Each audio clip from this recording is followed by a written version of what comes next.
வணக்கம் மக்களே, என்னோட பேரு ரிஷிகேஷ். நான் வானவரா இன்ஸ்டியூட் ஆஃப் அக்ரிகல்ச்சர் பொள்ளாச்சியில ஃபர்ஸ்ட் இயர் படிச்சிருக்கேன். இப்ப எங்களுக்கு செகண்ட் இயர் போற 24 நாள் லீவ்ல எங்களுக்கு ஒரு அசைன்மெண்ட் மாதிரி கொடுத்துருந்தாங்க. முதல் ஒரு 5 நாள் விவசாயிகளோட மினி ராக ப்ரோக்ராம் சொல்லியிருந்தாங்க.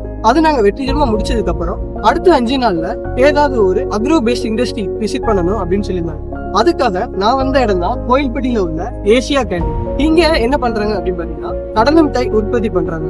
என்னென்னலாம் பண்றாங்க, அவங்க கடலை மிட்டாயை எதனால இந்த பிசினஸ் பண்றாங்க, இல்ல எந்தெந்த முறைகள் எல்லாம் ஃபாலோ பண்ணி பண்றாங்க அப்படின்றத நம்ம போய் பார்ப்போம் வாங்க. நாங்க உள்ள போன உடனே அவங்களோட ப்ராடக்ட்ஸ் எல்லாத்தையும் ஒரு ஷெல்ஃப்ல ஷோகேஸ் மாதிரி வச்சிருந்தாங்க. அதுல டிஃப்ரெண்ட் பேக்கிங்கும் டிஃப்ரெண்ட் வெரைட்டி ஆஃப் கடலை மிட்டாயும் இருந்துச்சு. அதுக்கப்புறமா நாங்க பார்க்க போனவரோட பேர் ஜி ஏசியா ஃபார்ம்ஸ் பாபு.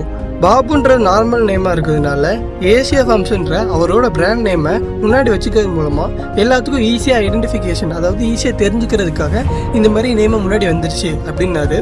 அது மட்டும் இல்லாம ஏசியா ஃபார்ம்ஸ்ன்றது கோயில்பட்டியில உள்ள ஒரு பிரிண்டிங் ஆப்செட். அதுல இவங்க பில்டிங் பேப்பர்ஸும் பிரைஸ் டேக்ஸும் ப்ரொடக்ஷன் பண்ணிட்டு இருந்தாங்க. கடந்த 4 வருஷமா இவங்க கள்ளமிட்டாய் ப்ரொடக்ஷன்ல உள்ள வந்ததா சொன்னாங்க. எதனால இந்த மாதிரி கள்ளமிட்டாய் ப்ரொடக்ஷனுக்குள்ள வந்தீங்க அப்படின்னு கேட்டப்ப அவரோட எக்ஸ்பீரியன்ஸை நம்மகிட்ட ஷேர் பண்ணாரு. அது என்னன்றத பாருங்க. ட்ரூபான் சொல்லக்கூடிய பிரிண்டிங் எக்ஸ்போ ஒவ்வொரு 4 ஆண்டுகளுக்கு ஒரு தடவை நடக்கும் ஜெர்மனியில். அந்த பிரிண்டிங் எக்ஸ்போக்கு நான் போகும்போது எனக்கு இங்கேருந்து கடலை மிட்டாய் நான் கொண்டு போயிருந்தேன். அப்போ அவங்க இருந்த நாடுகள் இருந்தவங்களாம் அந்த கடலை மிட்டாய் நான் கொடுக்கும்போது அவங்க அதெல்லாம் சாப்பிட்டு பார்த்துட்டு ரொம்ப நல்லா இருக்குன்னு சொல்லி அவங்க என்னுடைய அட்ரஸ்க்கு வந்து டாலர் அனுப்பி திரும்ப என் கடலை மிட்டாய் எங்களுக்கு சப்ளை பண்ணுங்கன்னு சொல்லி கேட்டுக்கிட்டாங்க. அது மாதிரி பல வகையில் இங்கேருந்து நான் கோயில்பட்டியிலேருந்து வெளியே போனோம்னா இங்கேருந்து கடலை மிட்டாய் கொண்டு போகிறேன், கொண்டு போகாமல் வந்தால் எந்த உங்கள் ஊர் கடலை மிட்டாய் கொண்டு வரலையா அப்படின்னு கேட்பாங்க. அதனால நிறைய பேர் எங்களை பார்க்க வந்தவங்களும் கடலை மிட்டாய் வாங்கிட்டு போவாங்க. அப்போ இந்த கோயில்பட்டி கடலை மிட்டாய்க்கு இவ்வளோ பெரிய வேல்யூ இருக்குது அப்படிங்கிற நாங்கள் புரிஞ்சுக்கிட்டேன். அவ்வளோ டேஸ்ட் இருக்குது, அந்த அளவுக்கு அதனுடைய இம்பார்ட்டன்ஸ் இருக்குது, ஹெல்த்துக்கு நல்லதுன்னு சொல்லி நான் புரிஞ்சுக்கிட்டேன். அதனால் கோயில்பட்டி கடலை மிட்டாய் முக்கியத்துவம் தெரிஞ்சதுனால நாங்கள் வந்து இந்த இண்டஸ்ட்ரீஸ்குள்ளே நாங்கள் உள்ளே வரோம். எங்களுடைய கஸ்டமர்களுக்கு தேவையான கடலை மிட்டாய் வேணும்னு கேட்டதுனால நாங்களே தயாரித்து அனுப்புறதுக்காக எங்களுக்கு ஏசியா ஃபார்ம்ஸ் கம்பெனிலேருந்து கோவில்பட்டி ஏசியா கேண்டீங்கிற ஒரு பிராண்டை வந்து புதுசாக 2000 ஆரம்பித்தோம். ஒரு ஸ்டேஜ் வரும்போது கஸ்டமருடைய நீடு வந்து ஹையஸ்ட் ஆச்சு. ஹையர் குவாலிட்டியை கொடுங்க, இன்னும் டிஃப்ரெண்ட் வெரைட்டிஸ் கொடுங்க அப்படின்னு அவங்க கேட்க ஆரம்பிக்கும் போது நாங்கள் வந்து இதை ஒரு பிஸ்னஸாக எடுத்து பண்ணலாம் என்ன அப்படின்னு நாங்கள் தள்ளப்பட்டோம்.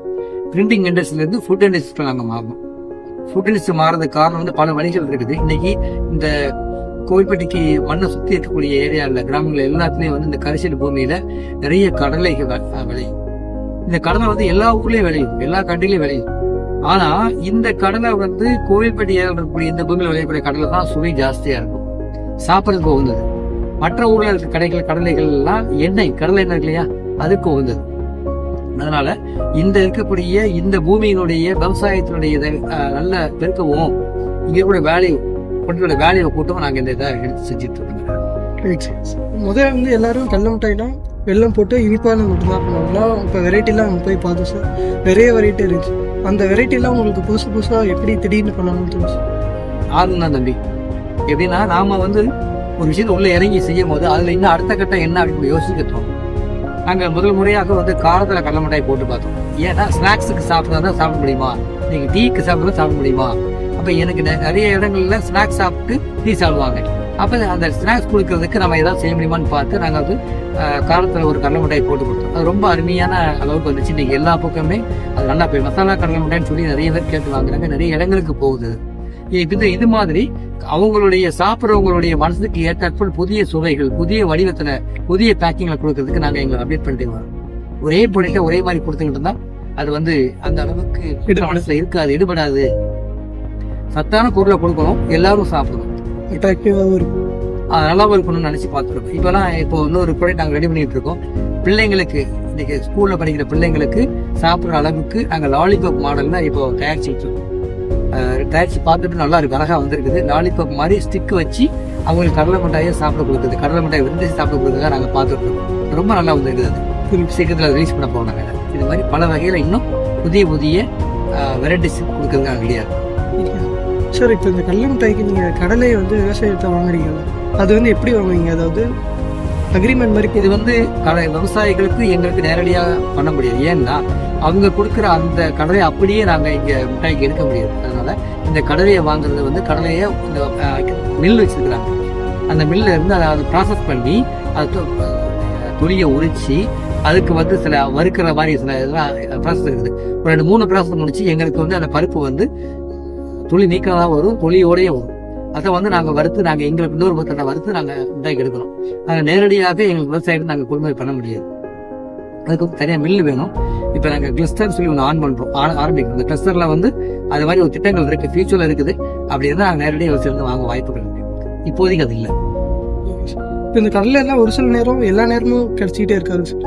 ஒரு சில சீசனில் மட்டும்தானே விளையும். அப்படி இருக்கும்போது அப்போ இந்த மாதிரி உற்பத்தி பண்ணுறதுக்கு என்ன பண்ணுங்க? இப்போ கடலை மிட்டாய்ங்கிறது எல்லா நாளும் தயாரித்து இருந்தே இருக்கும்.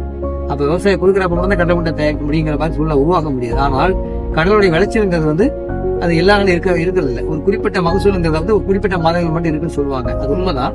அதில் வந்து இப்போ இந்த கடலை வந்து எங்களுக்கு இருக்கக்கூடிய கடலை வந்து எங்களுடைய சப்ளை பண்ணுற வியாபாரிகள் வந்து கொஞ்சம் ஸ்டாக் வைப்பாங்க, ஸ்டோர் பண்ணி வைப்பாங்க. அவங்களுடைய ஸ்டோரேஜ் ஏரியாவில் அவங்க ஸ்டோர் பண்ணி வைப்பாங்க. அது மட்டும் இல்லாமல் இதே அளவுள்ள சுவை உள்ள கடலைகள் வேற இடங்களில் கிடைக்கும் இல்லையா? நீங்கள் தேனியில் கிடைக்குது. தேனி ஏரியாவில் இந்த டேஸ்ட் உள்ள கடலை கொஞ்சம் தயாரிச்சுட்டு இருக்கிறாங்க. அப்போ அங்கே இருக்கக்கூடிய கடலை வந்து கொஞ்சம் வறுத்து இருக்கும்.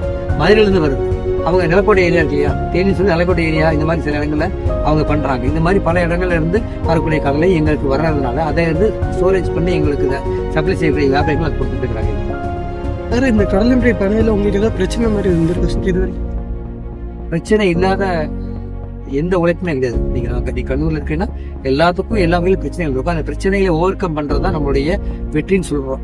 அப்ப இந்த பிரச்சனைகளை வந்து நம்ம பிரச்சனைகளாக பார்க்கக்கூடாது. நம்ம அந்த ஆர்வம் அதிகமா இருக்கிறப்ப பிரச்சனை பெருசாவே தெரியாது. நம்ம எதை ஒரு இலக்கை நோக்கி பயணம் ஆகும்போது தடைகள் பெருசாக இருக்காது. ஒரே இலக்கோட போகும்போது எந்த தடைகளாக இருந்தாலும் நம்ம வெற்றி தான் கண்டிப்பா நமக்கு கிடைக்கும், கண்டிப்பா கிடைக்கும். அந்த தடைகளை நினைச்சா நாங்கள் பெருசாக பார்க்கறது இல்லை. நன்றி.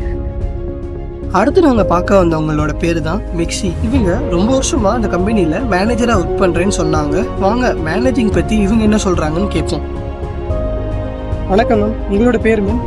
என்னோட நேம் மிக்ஸி. நான் இங்கே வந்து மேனேஜராக ஒர்க் பண்ணிட்டு இருக்கேன். நம்மளோட ஏஷியா கன் இண்டஸ்ட்ரி ஆரம்பிச்சு வந்து 5 இயர்ஸ் ஆகுது. எங்களோட இண்டஸ்ட்ரியில் வந்து எங்களுக்கு மேலே வந்து ஒரு ஓனர், அதுக்கப்புறம் எங்களுக்கு கீழே வந்து மார்க்கெட்டிங் டீம் இருப்பாங்க. அதில் வந்து ஒரு டிஎல்ஸ் இருப்பாங்க, அவங்களுக்கு கீழே மார்க்கெட்டிங் எக்ஸிக்யூட்டிவ்ஸ் இருப்பாங்க. அவங்களோட ஒர்க் வந்து ஆர்டர் எடுக்கிறது, மேனேஜ்மெண்ட்லேருந்து சம் க்ரியேஷன்ஸ் இது எல்லாமே கொடுப்போம். அதை எக்ஸிக்யூட் பண்ணி ஆர்டர் எடுக்கிறது வந்து மார்க்கெட்டிங் எக்ஸிக்யூட்டிவ் ஹேண்டில். ஒவ்வொரு நாளைக்கு உங்களுக்கு எவ்வளோ மூட்டை கடலை தேவைப்படும் மேம்?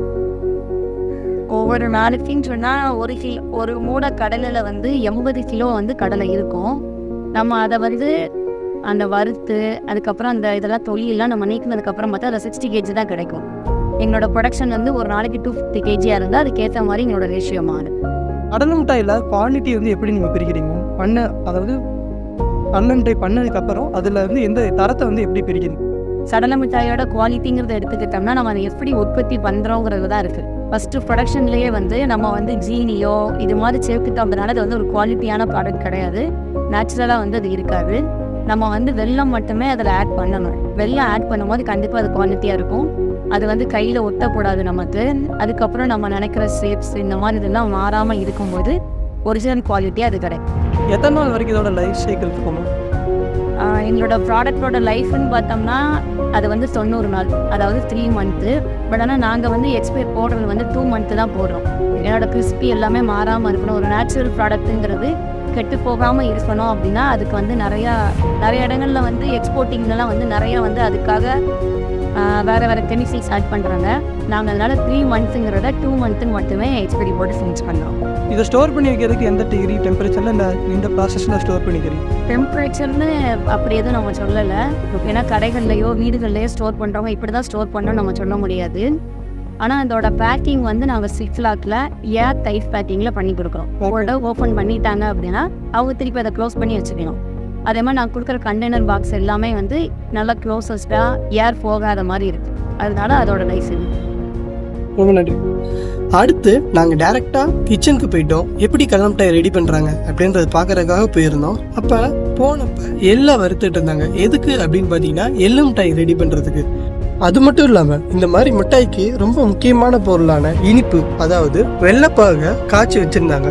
அதுக்கப்புறமா அந்த வெள்ளைப்பாகை வந்து நல்லா சூடு பண்ணி காய விட்டு அதுக்கப்புறமா அந்த கொதிக்க இருந்த பாகுல ஏலக்காய் பொடியை சேர்த்துக்கிட்டதுக்கு அப்புறம் கொஞ்சம் உடைஞ்ச கடலை மிட்டாயை போட்டாங்க.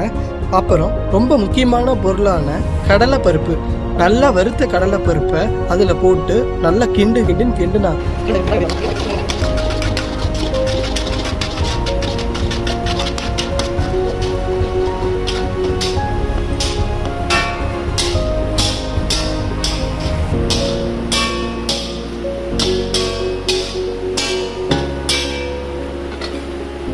கொஞ்ச நேரம் ஆக ஆக அந்த பாகு எல்லாமே திருப்பி அதோட பழைய நிலைக்கு திரும்ப ஆரம்பிச்சிச்சு, அதாவது இறுக ஆரம்பிச்சிச்சு.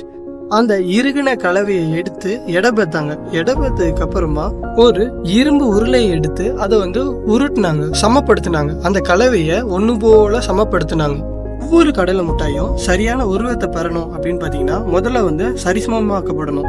சரிசமம் ஆனதுக்கு அப்புறம் தான் வந்து கட் பண்ணுறதுக்கு ஈஸியாக இருக்கும். கட் பண்ணாது தான் உங்களுக்கு வந்து சரியான ஷேப் கிடைக்கும். எல்லாமே சரிசமமாக ஆனதுக்கப்புறம் அதை வந்து காய விடுவாங்க. எதுக்குன்னு பார்த்தீங்கன்னா அப்படின்னா தான் வந்து கடலை மிட்டாயும் அந்த வெள்ளைப்பாகும் எல்லாம் சேர்ந்து இறுகி ஒரு கட்டியான தன்மைக்கு வரும். அது கட்டியான தன்மைக்கு ஆனதுக்கப்புறமா கட்டர்னு அழைக்கப்படுற அந்த சுருளா உள்ள கம்பியை எடுத்து அந்த இறுகின கடலை மிட்டாயை சுற்றி கட் பண்ணுவாங்க. எதுக்கு கட் பண்ணுறாங்க அப்படின்னு பார்த்தீங்கன்னா அப்படின்னா தான் வந்து நம்மளால பேக் பண்ண முடியும். இப்போ அவங்க கட் பண்ணுற கடலை மிட்டாய் வந்து 5 ரூபா பாக்கெட் உள்ளது, அதனால தான் வந்து நாங்கள் இந்த கட்டரை யூஸ் பண்ணுறோம் அப்படின்னாங்க. ஒவ்வொரு சைஸ் உள்ள கட்டரும் ஒவ்வொரு பாக்கெட் பேக் பண்ணுறதுக்கு நல்லா கட் பண்ணக்கப்புறம் ஒவ்வொரு பீஸும் தனித்தனியாக பிரிக்கப்பட்டு ஒரு ட்ரேல அடுக்குவாங்க. எதுக்கு அப்படின்னு பார்த்தீங்கன்னா பேக் பண்ணுறதுக்காக. அவங்க ட்ரேல அடுக்கி வச்சதுலேருந்து எனக்கு ஒரு பீஸ் சாப்பிட கொடுங்க அப்படின்னு கொடுத்த வாங்கினதை 2ஆ உடைக்கும் போது பார்த்தீங்கன்னா நல்ல சவுண்ட் வந்துச்சு. அந்த அளவுக்கு அதுக்குள்ளே வந்து கட்டியாக இருந்தது, நல்லா மொறுமொறுன்னு இருந்தது. அதை சாப்பிட்டு பார்த்தேன், நல்லா டேஸ்ட்டாக இருந்துச்சு. அங்கே கட் பண்ண கடலை மிட்டாய் எல்லாமே அந்த ட்ரேல அடுக்குனதுக்கு அப்புறமா எங்கே வருது அப்படின்னு பார்த்தீங்கன்னா பேக்கிங்க்கு வருது. இப்போ பேக் பண்ணிட்டு இருக்குது பார்த்தீங்கன்னா கொக்கோ மிட்டாய். இது வந்து 5 ரூபா பாக்கெட். அங்கே எப்படி கடலை மிட்டாய் ரெடி பண்ணாங்களோ அதே மாதிரி தான் இந்த கொக்கோ மிட்டாய்க்கும் ரெடி பண்ணாங்க. ஒவ்வொரு பேக்கோட சைஸ்க்கு ஏற்ற மாதிரி ஒவ்வொரு மிஷின் இருக்கும் அப்படின்னாங்க. அதுக்கப்புறமா நாங்கள் பார்த்தவங்களோட பேர் வந்து துர்காதேவி. இவங்க தான் இந்த கம்பெனியோட சூப்பர்வைசர், இந்த கேண்டி டிபார்ட்மெண்ட்டோட சூப்பர்வைசர் அப்படின்னாங்க. இவங்க கடலை மிட்டாயோட ஒவ்வொரு பேக்கேஜை பற்றி சொன்னாங்க. 10 கிராம்லேருந்து 1 கிலோ வரைக்கும் எப்படிலாம் பேக் பண்ணுறோம், என்னென்ன பாக்கெட்லாம் பேக் பண்ணுறோம் அப்படின்னாங்க. அப்போ இந்த 250 கிராம் உள்ள பாக்கெட் தான் பெரும்பாலும் அதிகமாக விற்பனை ஆகும் அப்படின்னாங்க. இதோட விலை என்னன்னு பார்த்தீங்கன்னா 46. மற்ற பேக்கரியில் வெளியே எங்கேயாவது வாங்கினீங்கன்னா 70 ரூபா இருக்கும். இவங்க மொத்த விற்பனை பண்ணும்போது ஒரு பாக்கெட்டுக்கு 46ன்ற விலையில வெளியே விற்கிறாங்க. சின்னதாக உள்ள பாக்கெட் எல்லாத்தையுமே வந்து 10 ரூபா ஸ்டிக்கரு, 5 ரூபா ஸ்டிக்கர் அந்த மாதிரி தனித்தனியாக ஒட்டி ஒரு டப்பாவில் போட்டு அதையும் வந்து ஒரு சின்ன பெட்டி கடைகளுக்கெல்லாம் கொடுப்போம் அப்படின்னு சொன்னாங்க. இது எல்லாத்தையும் முடிச்சுட்டு கோயில்பட்டியில் உள்ள கணேஷ் பேக்கரின்னு ஒரு பேக்கரிக்கு வந்திருந்தோம். அப்போ ஏஷியா கேண்டி நம்ம பார்த்த ஃபேக்ட்ரியிலேருந்து பேக் பண்ணி வந்த எல்லா டிஃப்ரெண்ட் வெரைட்டியான கடலை மிட்டாய் எல்லாமே ஒரு ஸ்டாண்டில் வச்சு அவங்க வந்து சேல் பண்ணிட்டு இருந்தாங்க. இப்போ நம்ம கோயில்பேட்டில் உள்ள ஏஷியா கேண்டி அப்படின்ற இண்டஸ்ட்ரியை வெற்றிகரமாக முடிச்சிட்டோம். அங்கே போனப்ப எதனால இந்த கடலை மிட்டாய் வியாபாரம் பார்க்குறாங்க, உற்பத்தி பண்ணுறாங்க அப்படின்னு பார்த்தீங்கன்னா மக்களுக்கு ஆரோக்கியமான ஒரு ஸ்நாக்ஸை உற்பத்தி பண்ணணும் அப்படின்ற நோக்கத்தோட தான் இந்த இண்டஸ்ட்ரியை ஸ்டார்ட் பண்ணணும்னு சொல்றாங்க. அது மட்டும் இல்லாம இதை பல ஊர்ல உள்ள மக்கள் விரும்பி சாப்பிட்றதுனால அதுல புதுசா வெரைட்டியை உற்பத்தி பண்றது மூலமா எளிய முறையில ரீச் ஆகும், எளிய முறையில எல்லாத்துக்குமே கடலை மிட்டாய் போய் சேருன்ற நோக்கத்தினால கான் கடலை மிட்டாய், கொக்கு மிட்டாய், எள்ளு மிட்டாய், மசால் கடலை மிட்டாய் அப்படின்ட்டு புதுசா வெரைட்டி பண்ணி விற்பனை செய்யறாங்க. இதுல நாங்க என்னென்ன பார்த்தோன்றத இதுக்கு முன்னாடி இந்த வீடியோல பார்த்துருக்கீங்க. And thanks for watching by Rishikesh from Vanavara Institute of Agriculture, Pollachi. Thank you.